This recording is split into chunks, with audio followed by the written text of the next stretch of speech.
boys and girls. How are you all? I miss seeing your lovely faces.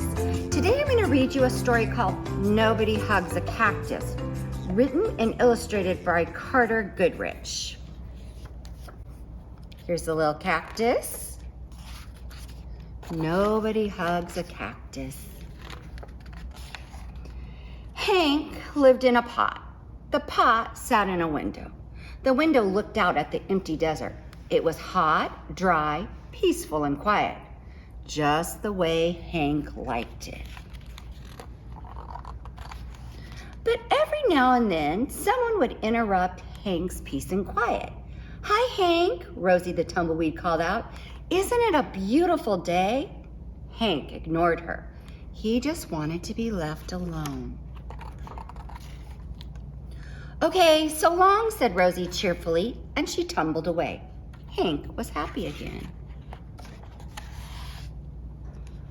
But just as he was beginning to relax, "Hello," shouted a tortoise. "Private property," yelled Hank. "Keep out." The tortoise was so frightened, he hid in his shell. He's kind of a grumpy little cactus, isn't he? Hank was still yelling at the tortoise when a jackrabbit dashed by. "Hiya, Prickles," she shouted. "My name isn't Prickles," Hank yelled back, "and stay out of my yard." Tumbleweeds, tortoises, jackrabbits. "What's next?" said Hank. A coyote came loping by. "No dogs allowed," Hank yelled. "I'm not a dog," said the coyote, "and you are as prickly on the inside as you are on the outside." Before Hank could yell back at the coyote, a cowboy strode past. "Keep off the grass," shouted Hank. "What grass?" said the cowboy. "Seems to me somebody needs a hug." "Too bad nobody hugs a cactus." "Hi," said a lizard. "Who invited you?" said Hank. "And just in case you're wondering, I don't want a hug." "That's good," said the lizard, "because I don't want to give you one." And then he skittered away. An owl landed on the roof. "If you're looking for a hug," said Hank, "well, I guess I could give you one." "Who, me?" said the owl. "You must be joking." And for the first time, Hank began to feel a little lonely.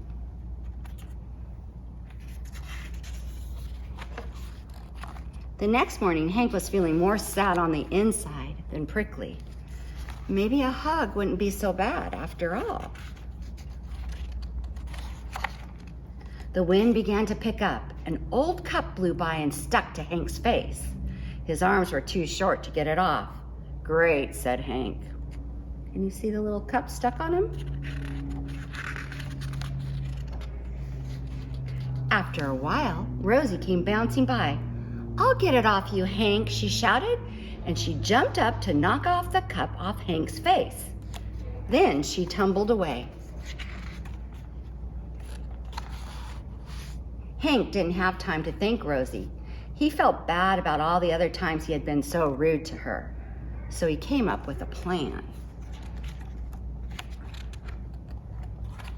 Hank decided to grow the best flower he could and then give it to Rosie as a thank you gift. It took days, but at last it was ready. He couldn't wait for Rosie to pass by again. When at last she finally did come bouncing back, Hank held out the flower. "Look, Rosie," he said, "I grew it just for you." Rosie was so surprised she jumped up and gave Hank a great big hug. It felt so nice, Hank didn't want to let go. And as things turned out, he couldn't. Rosie and Hank had become stuck together. But they didn't care. After all, it's better to be stuck in a hug than stuck all alone. The end. So Hank was kind of a grumpy cactus, but Rosie was a kind friend who still cared about him even when he was grumpy. And in the end, they became good friends. I hope all of you have a wonderful spring break, but before you go on spring break, it's very important that you all vote for the California Young Reader Books nominees. There are 5 books, but you can only choose one. Ask your teacher how to vote if you haven't voted already. Take care, you guys. Enjoy your break.